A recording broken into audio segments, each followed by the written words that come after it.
Good morning. Welcome to this morning's Dharma School service. Hope you're enjoying the brief drizzle that we had. There's actually a puddle of water in our main sidewalk coming up to the Hondo. I was looking out our window gazing at this puddle when somebody came into the office. It was Larry Handa that came into the office. What are you doing? It looks like you're out of gazing off into the distance, which I was. I was looking at this puddle on our sidewalk. It's so unusual, but I hope you're enjoying this Sunday morning. We'll begin with the reading of Sambujo, followed by Junirai. So if you please join us in the reading of Junirai.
This morning we have our speaker. This morning will be Dennis Akizuki, who will be presenting our Dharma message this morning.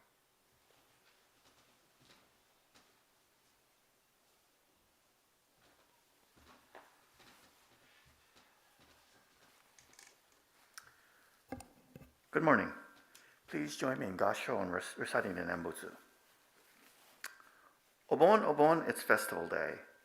We will gather friends all along the way and bring fruits and vegetables for the shrine, like Moggallana many, many years ago. Namo Amida Butsu. Namo Amida Butsu. Namo Amida Butsu. Welcome to everyone who has joined us here for this service, either live or later.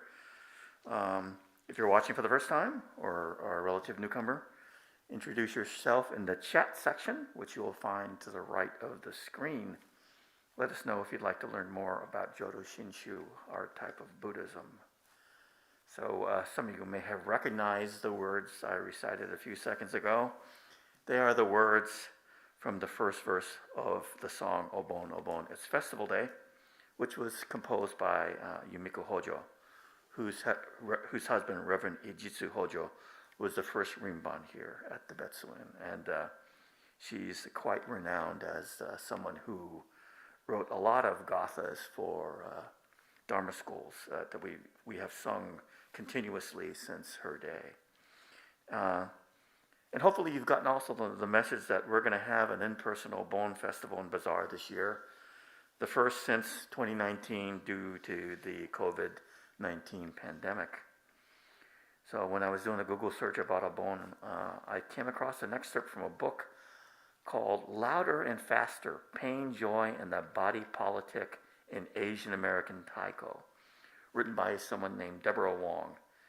In it, she describes her experiences dancing at Obon festivals every year throughout Southern California, and also Taiko's participation in Obon. She quotes Reverend Patty Usuki, the recently retired minister of the West Los Angeles Buddhist Temple, actually San Fernando Buddhist Temple. Wong says, Usuki, quote, has written that Obon is not, as some mistakenly believe, to welcome back the spirits of the dead.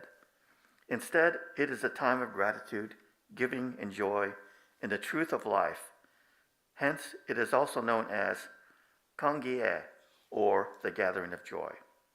She also notes that Bon Odori may have evolved from the Nembutsu Odori of dancers who played instruments while chanting Namo Amida Butsu. So, Obon is a time for remembering, with gratitude, those relatives and friends who have passed away. Obon originates from the story of Moggallana, who is named in the first verse of Obon Obon as Festival Day. The short version is Moggallana was a disciple of Shakyamuni Buddha. And the story goes how, with the Buddha's advice, he freed his mother from the realm of hungry ghosts. And then when that happened, he danced with joy. And that's the origin of why we dance at Obon, why we do Obon. In fact, dancing is the central part of Obon here in the United States.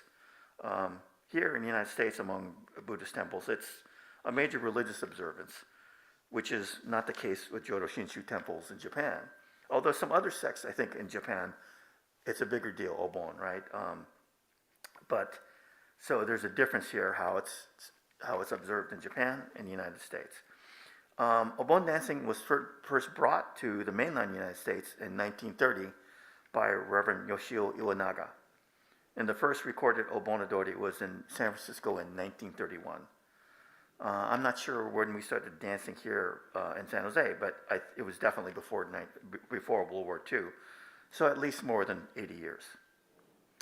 Although more than 110,000 Japanese Americans were incarcerated behind barbed wire starting in 1942 during World War II, there was Obon dancing in camp. In fact, if you look around the internet, you'll find color photos of young girls in kimonos lined up in a circle in the dirt, ready to dance at the Heart Mountain camp. Here in San Jose, we have a direct connection to Reverend Iwanaga, the Obon Adori pioneer. Our head dance instructor, Reiko Iwanaga, is his daughter-in-law.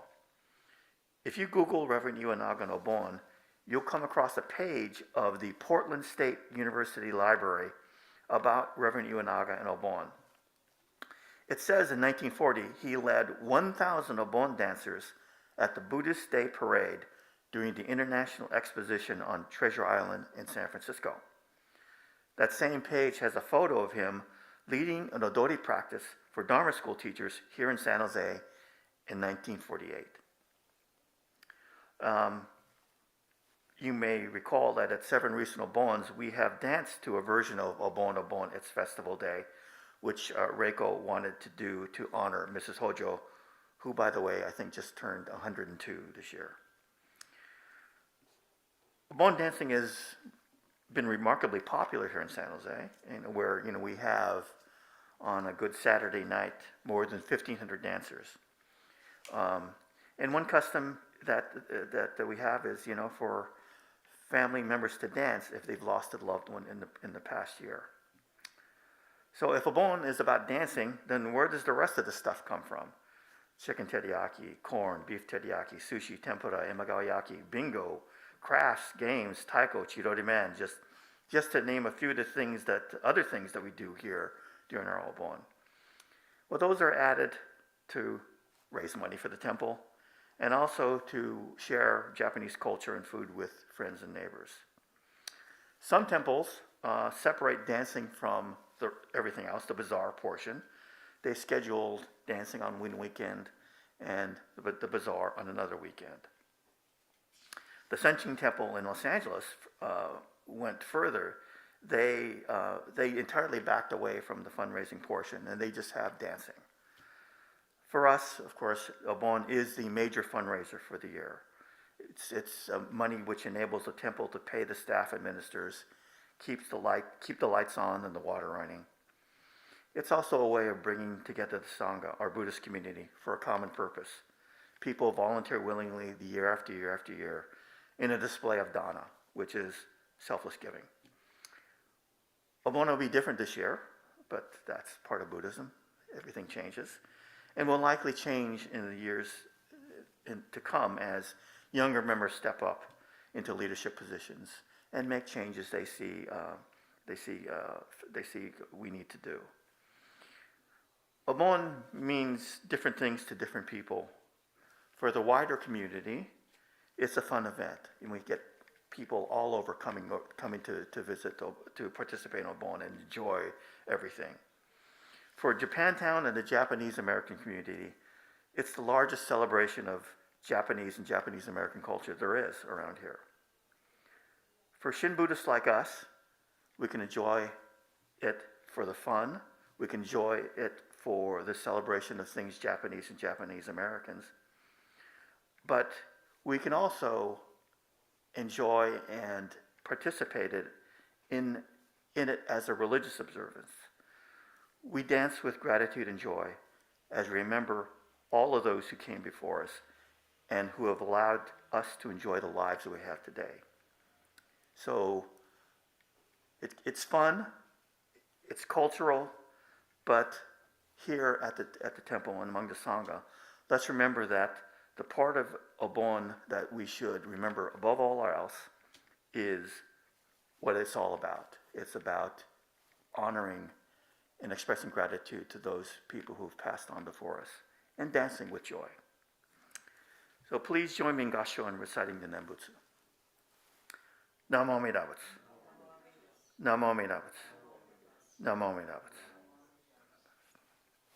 Thank you very much.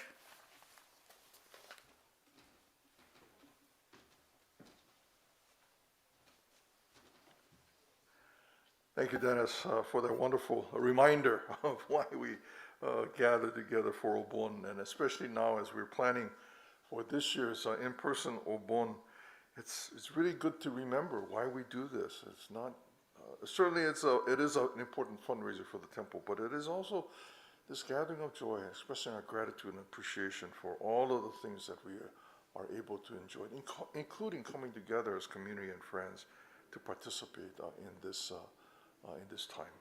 Again, thank you for your message this morning. We'll conclude with Gatha.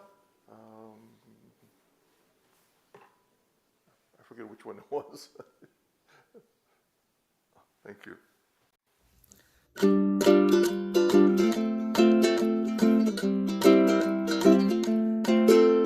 Dharma school is over for another day. Let us gather round the shrine, bow our heads and say, thank you, teacher, for your help. Thank you, everyone. Buddha's love will keep us safe till our work is done. So we'll meet again next week. Won't you take good care? Let us try to do what's right, always kind and fair. We shall spread the happiness faith in Buddha brings. Now it's time to say goodbye till we meet again. Namo Amida Butsu, sing this fine refrain. Namo Amida Butsu, sunny day or rain. Namo Amida Butsu, strong in faith remain. Namo Amida Butsu, till we meet again.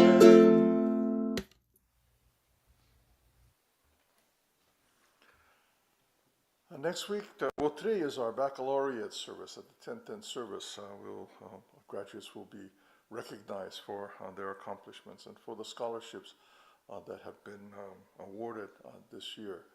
That'll be at our 10:10 service. Next week is our last Dharma school service.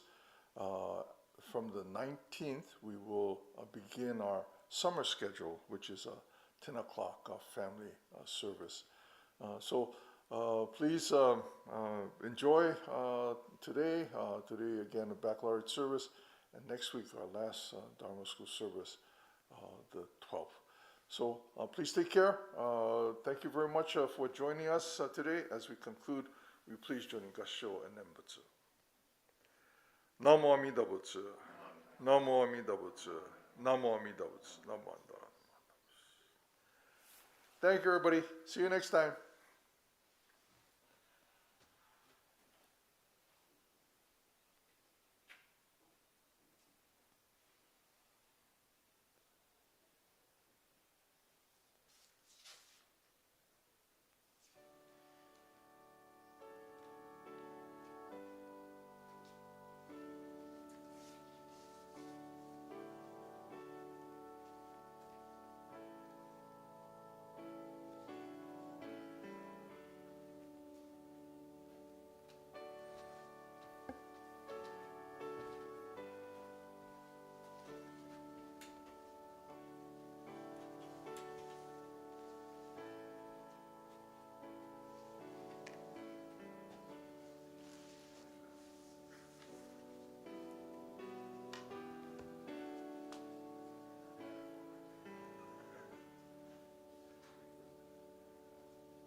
Yes, sir.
Nope. Nope. It's not in there. So do you want to take it out or leave it?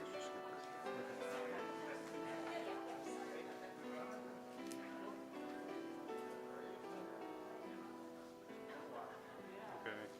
Do you have any announcements to make? Well, I'll just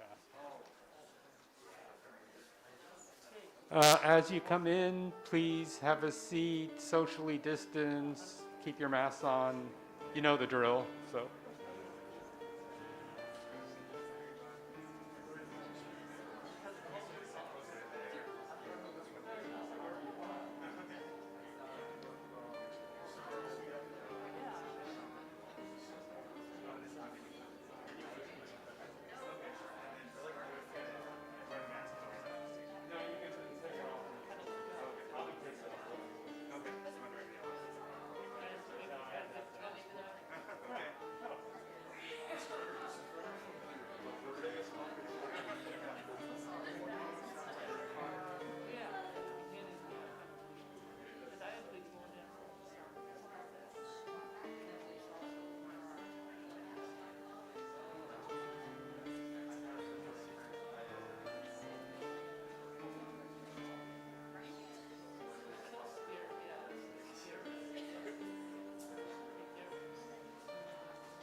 Good morning, everyone, and welcome to the 2022 San Jose Betsuin Baccalaureate Service. My name is Larry Handa, and I'll be your chairperson for today's service. As you probably know, this is the first Sunday service that's being held in the Honda since the pandemic began. That just didn't include only the ministers and assistant ministers, so I hope you appreciate what a unique opportunity this is for us. We are having limited attendance in here based on our Betsuin COVID rules. So everybody in the service, the graduates and their families are masked and everybody's socially distancing. So we will start today's service by chanting Sambujo and Juseige, and then there will be a reading of the three treasures led by Rinban Sakamoto, and right after that he will introduce our guest speaker for today.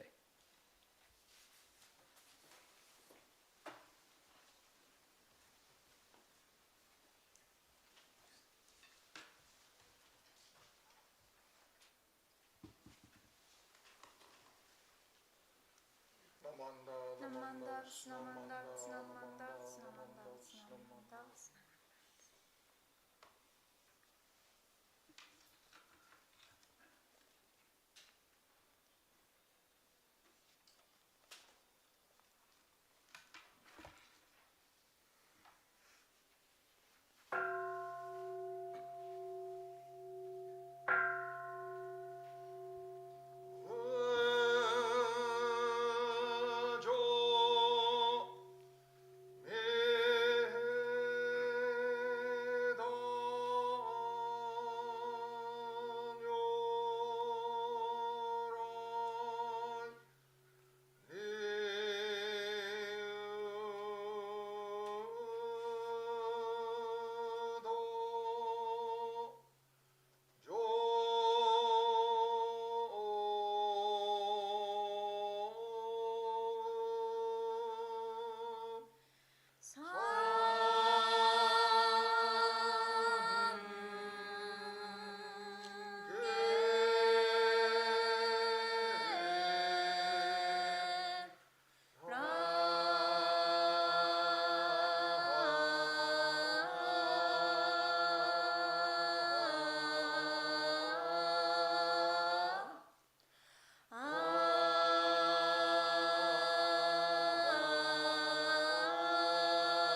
Namanda, namanda, namanda, namanda, namanda, namanda, namanda.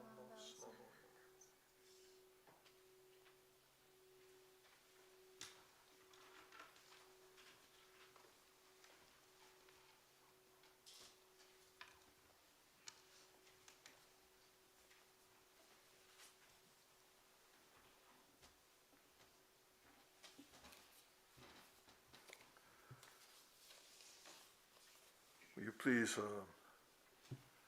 I don't know, did we used to rise before for three treasures? I can't remember anymore. So if you'll please rise then and join in the reading of the three treasures, and it's in your program. Oh man.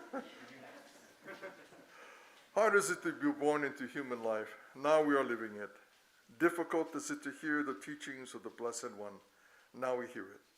If we do not deliver ourselves in the present life, no hope is there that we shall be freed from suffering and sorrow in the ocean of birth and death.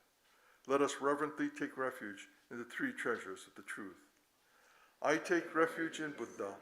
May we all together absorb into ourselves the principle of your way to enlightenment and awaken in ourselves the supreme will. I take refuge in Dharma.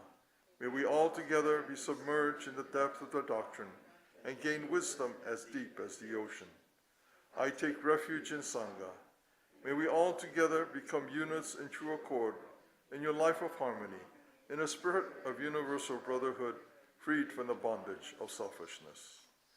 Even through ages of myriads of kalpas, hard is it to hear such an excellent, profound, and wonderful doctrine. Now we are able to hear and receive it. Let us thoroughly understand the true meaning of Tathagata's teaching. Namo Amida Butsu. Namo Amida Butsu. Namo Amida Butsu. Thank you. Please be seated. It is really wonderful to see you here gathered for this baccalaureate service here in our Hondo. It's been such a long time. There have been other services that, it's mostly been family services that we've had, but the YBA has also been meeting here and having their service prior to their general meeting. But it's the first Sunday service that we've seen all of you, so many here in the Hondo, and it is really, truly a pleasure to see all of you here joining us for this baccalaureate service. Today we have as our guest speaker Ryan Ichinaga, who has been a part of our Betsuin. His family has been a part of our Betsuin a couple generations back.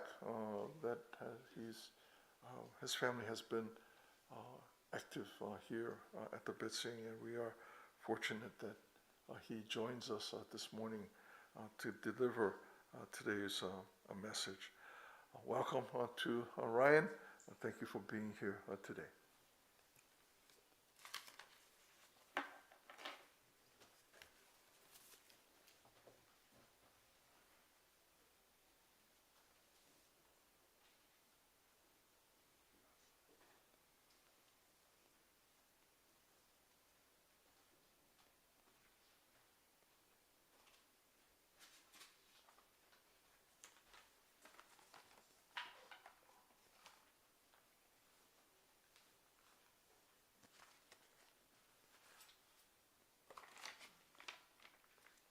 Good morning. I first wanted to thank you all for having me here today. As someone who was essentially raised here at the temple, it means a lot to me to be back here for the baccalaureate service. I want to congratulate all of you for reaching this very pivotal point in your lives. There's no doubt that all of you have persevered through more adversity than most of us ever did at the end of our high school careers.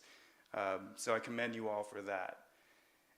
By way of introduction, I was in everything from Lotus Preschool to Boy Scout Troop 611 to Junior YBA here at the church. And so, just like you, I have very fond memories of hanging out at the Happy House or the Foster's Freeze or the Wiener Schnitzel with my friends before Scout and Junior YBA meetings. I'm now 32 years old. And it feels like a very long time since my baccalaureate service. Since that time, I've lived in a few different cities. I've now seen the Warriors play in 3 different arenas, none of which being the Chase Center. And so, if that gives it some perspective, I'm proud to say that I'm a Buddhist and I'm a lawyer, which you could say is an oxymoron. Lawyers tend to embody the trifecta of greed, anger, and ignorance. And so, it's a bit of a surprise that I'm up here today. But be that as it may, being a lawyer is kind of like having the ultimate social science degree. You have elements of psychology, political science, and even philosophy. And my job here as speaker is apparently to impart upon you some sort of wisdom that I've picked up over the last 14 years since my baccalaureate service. And my response to that is, what wisdom is that? I feel like I still know nothing. But in my moment of self-reflection, I was reminded of when I learned about the philosopher Socrates, or Socrates as he's called in Bill and Ted's Excellent Adventure. And if you don't get that, go watch that movie.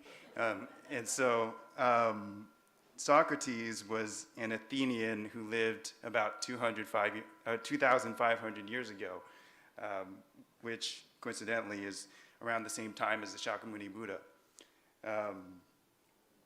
Though they lived in entirely different parts of the world, I always thought that there was some interesting parallels between the two. And Socrates was mainly known for his skill with the question and answer method. He would basically go around town and annoy people with his questions and to find out what they knew, and oftentimes exposing them for what they didn't know. And this is what we now know as the Socratic method. The Socratic method is how law schools are taught to this day.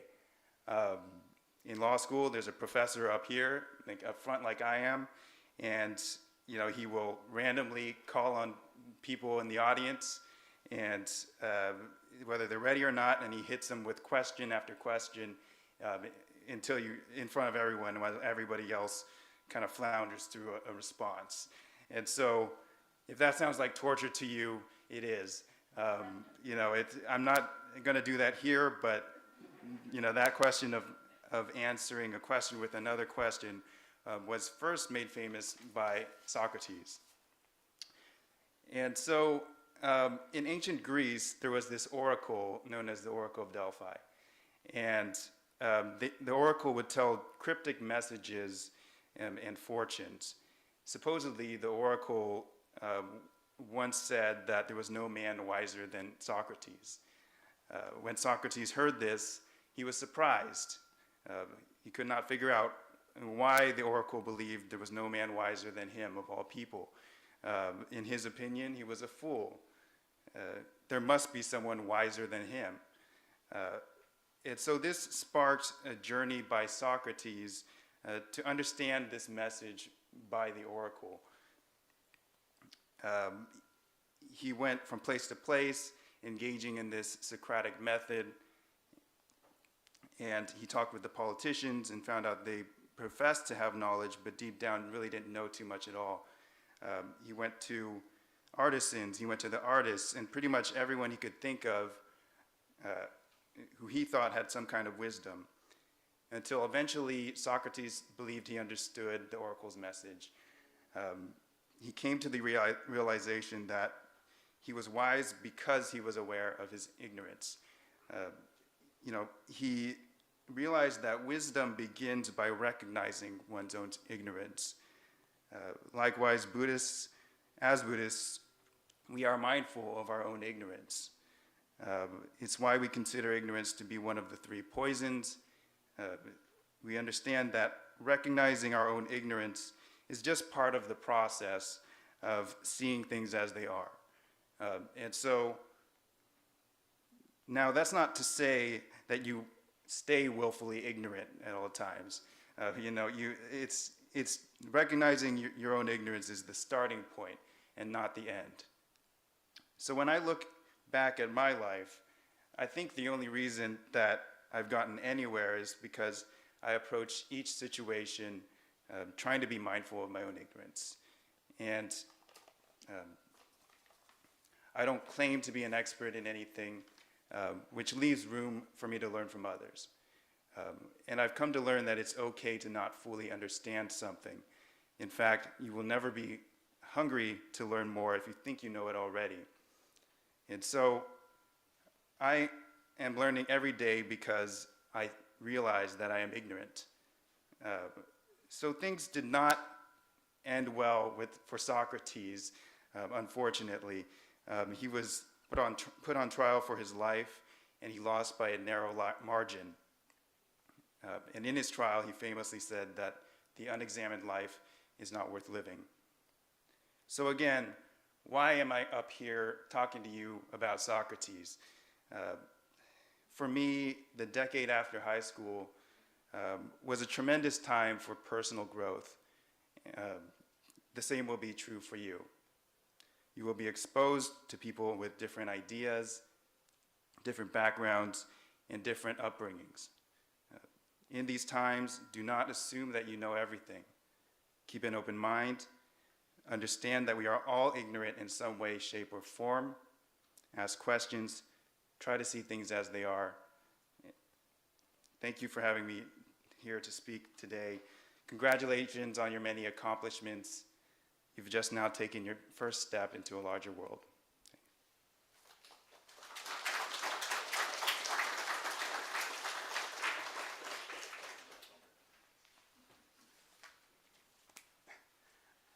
Thank you, Ryan.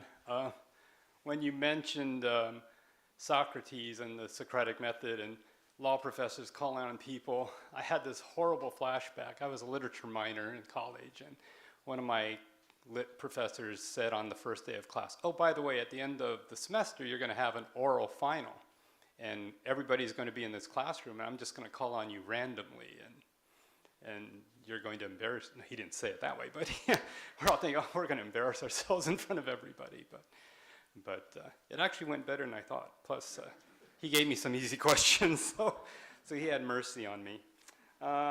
Okay, we'll continue with our baccalaureate service now, so we'll go with the certificates of congratulations from the BCA. Unfortunately, they didn't arrive yet, so we have nothing for you today. And so we will obviously get that to you through the mail, or maybe I'll give it to Nancy, and junior YB advisor, and she'll get it to you. So what we'll have you do today is I'll call off your names in alphabetical order. You'll come up and do oshoko, and then go back to your seat. At the end of the service, there'll be an opportunity for us to take a picture of all the graduates in front of the hondo. But for now, all we're going to do is have you do oshoko. So normally what you would do is you would be coming up and Rinban or someone would give you the certificate, but obviously that's not going to happen. Okay, and if I mispronounce anybody's names, I already apologize ahead of time. All right, so we will start with Mika Ando.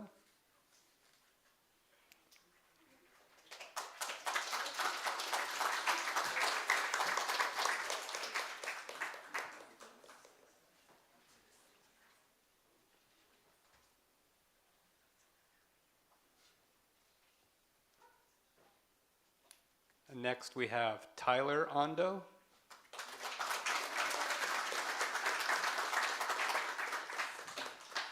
Yes, I believe they are twins, the first of 3 sets of twins today.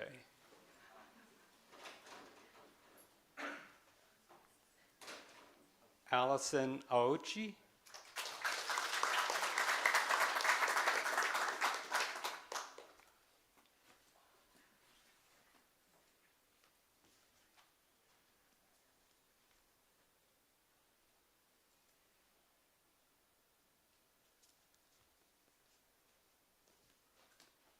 Cody Chen.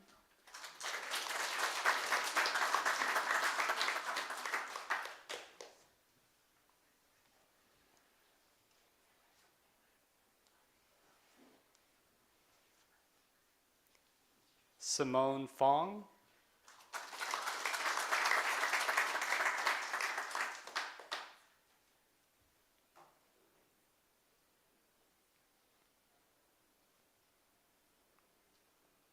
Lauren Gotako.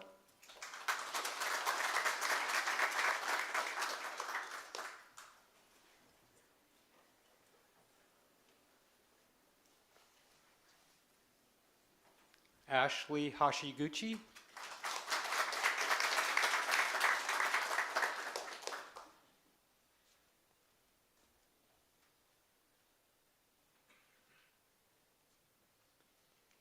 Haley Hashiguchi.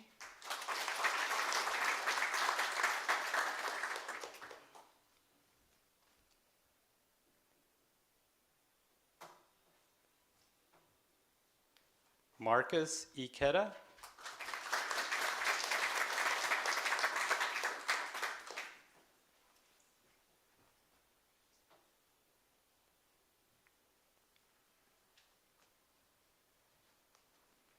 Reed Ikeda.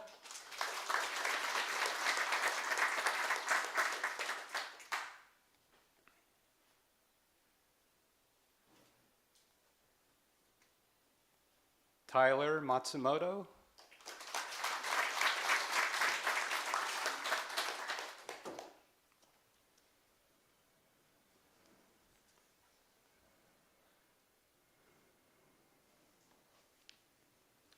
Rena Mock.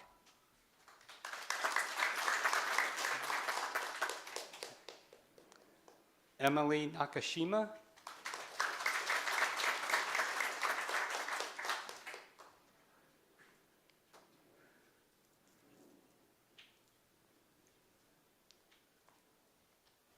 Jordan Pasquale.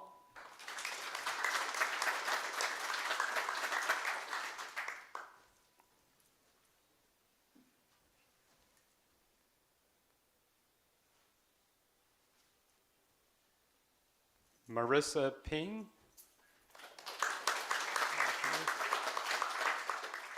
Sean Sakai.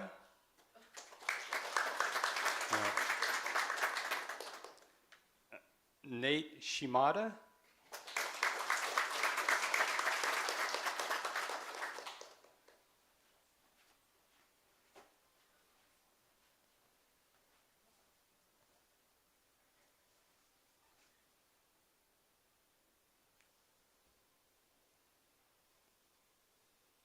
Kalina Sorakubo.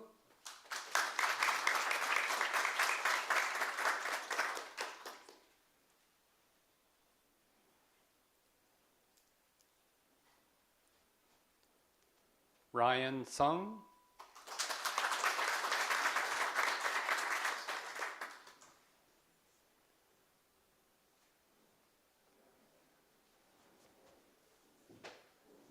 Jennifer Takao.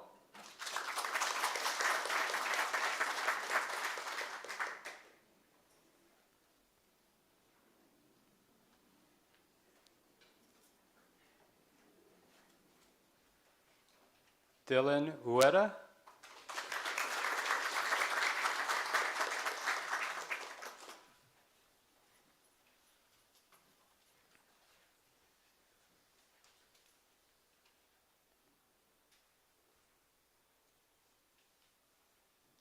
Michaela Yamatake.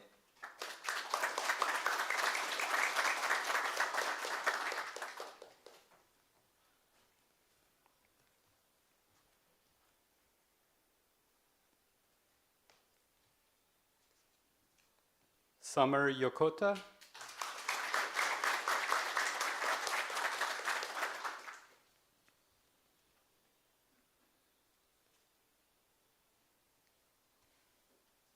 And Cassidy Yoneda.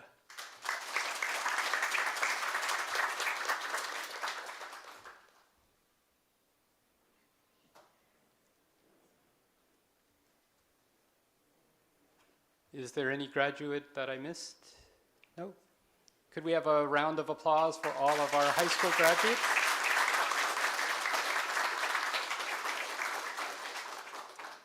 Okay, so today we're happy to award 6 scholarships to So we had 6 applicants for Betsuin scholarships, and all 6 of them are getting a scholarship. So when I call your name, will you please come up and do Oshoko again, and then you will be receiving your scholarship checks from Rinban Sakamoto and our president of the temple, Steve Onishi. While this is going on, when I call their name, I'll probably be reading a little bio about them to give you a little information about them. All right, so we are giving 2 San Jose Buddhist Church Betsuin scholarships today. The first is to Allison Aochi. Allison has been very active in the Betsuin, including earning her Silver Award in Girl Scouts, serving as an officer in San Jose Junior YBA for 4 years, including serving as co-president for the past 2 years, and she was also president of CDYBL, the Coast District Young Buddhist League, this past year. She also served as a teaching assistant in Dharma School for the 1st grade class the last 3 years. Her community activities have included being a senpai in the Suzume no Gakko Japanese Youth Cultural Program, and her school activities including being on the Santa Clara High School basketball and volleyball teams, and she was team captain for the basketball team this past year. In her personal statement, Allison said, she's very thankful to have my Jodo Shinshu perspective to help guide me in my college and career decisions. Allison will be going to San Diego State University in the fall, majoring in kinesiology and pre-physical therapy with a career goal of becoming a physical therapist. So congratulations, Allison. Our second Betsuin scholarship goes to Jennifer Takao. Jennifer's activities at the Betsuin include earning her Bronze and Silver Awards in Girl Scouts, serving as a Dharma School teaching assistant the last 3 years, and serving in the cabinet at Junior YBA for 4 years, as well as being the CDYBL representative. At school, she served as the head lighting designer and technician for Prospect High School's Theater Arts program, was media officer of the STEM club, and played on the girls' volleyball team. In her personal statement, Jennifer wrote, "Ever since joining Lotus Preschool, the Betsuin has provided ample opportunities for me to explore my capabilities and develop my own identity. My leadership experience on the Junior YBA cabinet is what pushed me to take on the position of head lighting technician at my school's theater arts program, and even become media officer of the STEM club. I will be forever grateful for the sense of identity this community has brought me, and I'm extremely proud to carry the skills I've learned into this new chapter in my life." Jennifer is attending Cal Poly San Luis Obispo in the fall, majoring in food science. So congratulations, Jennifer. Our next scholarship is sponsored by ABBA, our Adult Buddhist Association, and this year that scholarship goes to Reed Ikeda.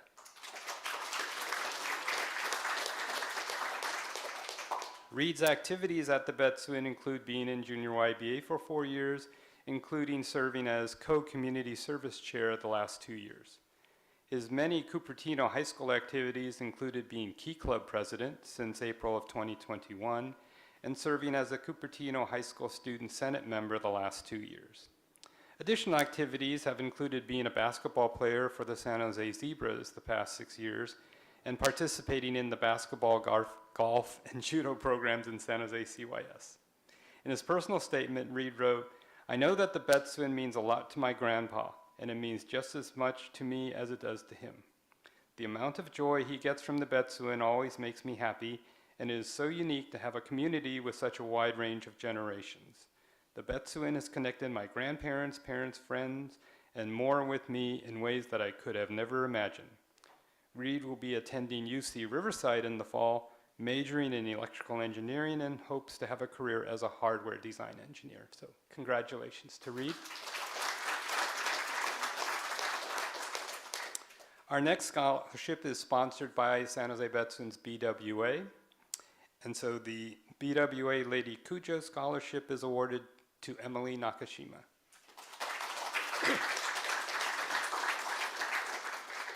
Emily's Betsuin activities have included earning her Bronze and Silver Awards in Girl Scouts, and she was very active in Junior YBA. Over those 5 years, she served 1 year as secretary when she was a 10th grader, and then these last 2 years, she has been a co-president of San Jose Junior YBA. And then she also served as vice president for CDYBL as well as secretary. Her school activities included being the secretary of the Interact Club, and she played badminton and basketball, including serving as captain of the JV team and captain of the varsity team in basketball. Emily has also done a lot of volunteering and community activities. In addition to all the community service she did for Girl Scouts and Junior YBA, her other activities included card making for elderly hospital patients and volunteering at Lotus Preschool. In her written statement, Emily wrote that growing up in San Jose, Japantown gave me so much new perspective on the world around me through the various programs I took part in that were connected to the San Jose Betsuin. I aspire to give back to the Japanese community as much as it has given to me, and carrying on the lessons I've learned will be my way of paying homage to the Betsuin. So, congratulations.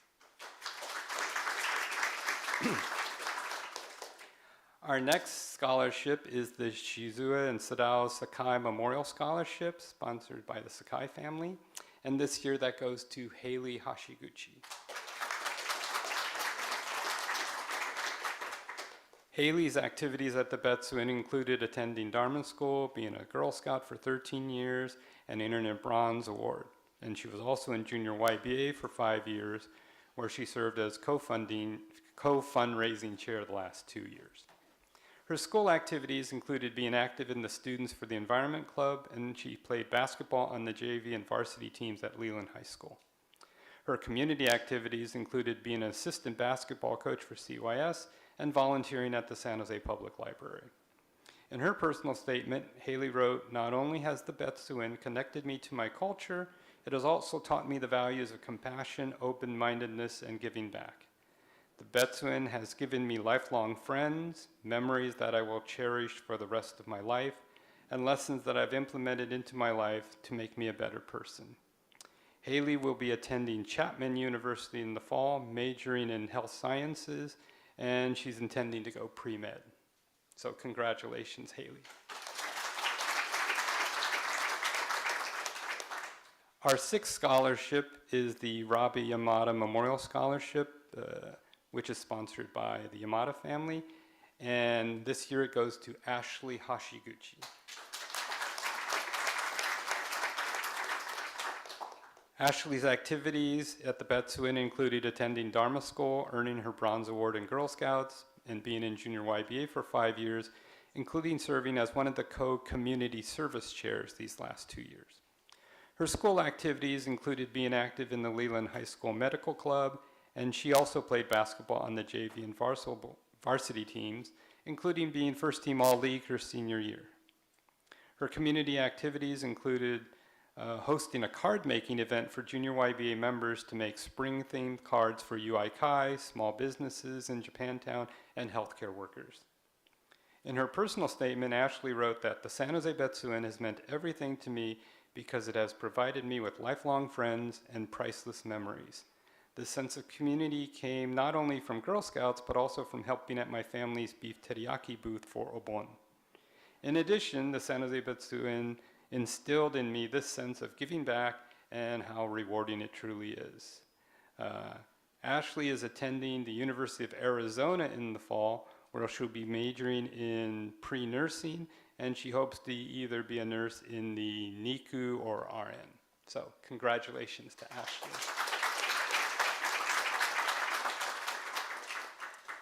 I would like to now call on our temple president, Steve Onishi, to give some words of congratulation.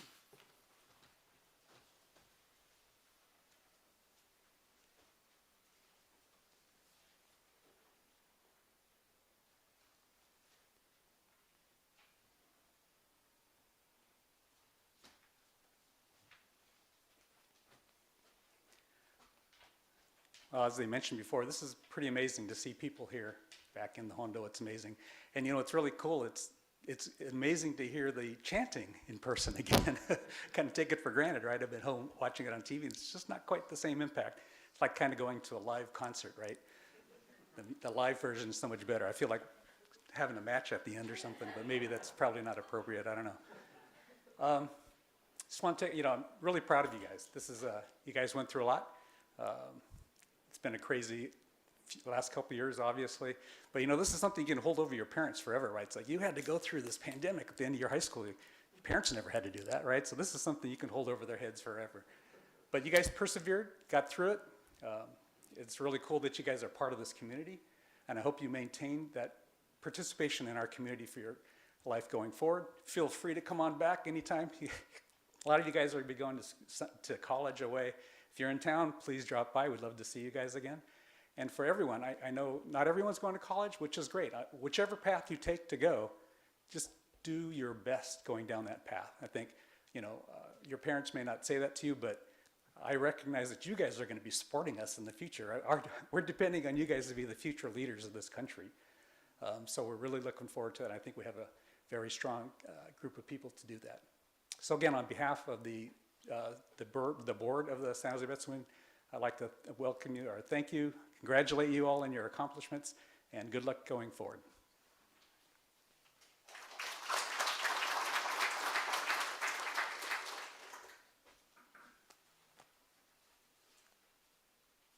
I'd like to echo what Steve just said. There is no one correct path. So obviously, as you heard, our 6 scholarship recipients are going away to a 4-year college, but there are many paths going forward. I taught mathematics at the community college level for 39 years, and so we had a lot of students go through there and start there, and then many of them transferred to wherever, Berkeley or UC Davis or wherever, and then some of them didn't. Some of them ended up dropping out of school and chose a different path, and that's okay. So hopefully in your first 18 years of life here, you've come up with a decision-making process and you've been instilled with values through church activities that will do you good speed as you proceed to the future. So you have such an exciting time in front of you. Steve and I fondly recall our college days. We didn't go to the same college. I'm sure he was a much wilder guy than I was in college. But even to this day, I'm an old dude now. But it's like yesterday. I can remember things that happened in college, and for some reason, I don't remember high school like that. But I remember college like that. So I would like to thank. I have lots of people to thank, actually. I'd like to thank my scholarship committee for helping choose evaluate our scholarship applications. I'd like to thank Kevin Kitagawa, who's live streaming the service. We have a crew that live streams our services over these last 2 years. As like so many, everybody in the world, we've had to learn to do this now, and so we have a crew that includes Kevin and Paul Endo, and Steve does it. So we have quite a few of them who do that. I'd like to thank our ministers, Rinban Sakamoto, Reverend Mikame, Dennis Akizuki, Michael Jones, Sumi Tanabe. Thank the office staff, especially Deborah Asso, for all their assistance. They're the ones who print up the programs, and I work with Deborah to coordinate all that. I'd like to thank the Junior YB advisors who helped coordinate getting everything together here. I had a meeting online with Nancy, Matt, and Jana to help get this ready, and so thank you. Thanks, of course, to Ryan Ichinaga for being our guest speaker today. I remember Ryan growing up, and it's amazing. He's a lawyer now. Oh my goodness, just incredible what's happened. And of course, I'd like to thank everybody who's been able to come to today's service, and those of you who are watching online. This is a happy day for the temple. So when I drove this morning to the temple, it was dry in my neighborhood, but as I drove here, there were puddles. It was wet here. But even the weather couldn't rain on our parade today because this is a great day. We finally have a service in here. The temple is hoping to start with people coming back for Sunday services starting in the summer or fall, so please keep your eye out for that. Good luck to all the graduates. We would like to end the service by offering everybody in attendance today to do Gassho. So thank you and have a great day.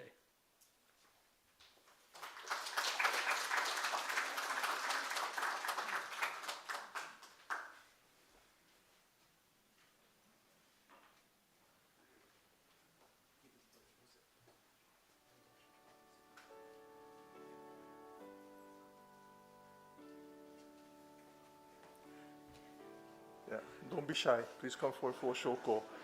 Graduates, please remain behind. We want to take a photo and scholarship recipients as well.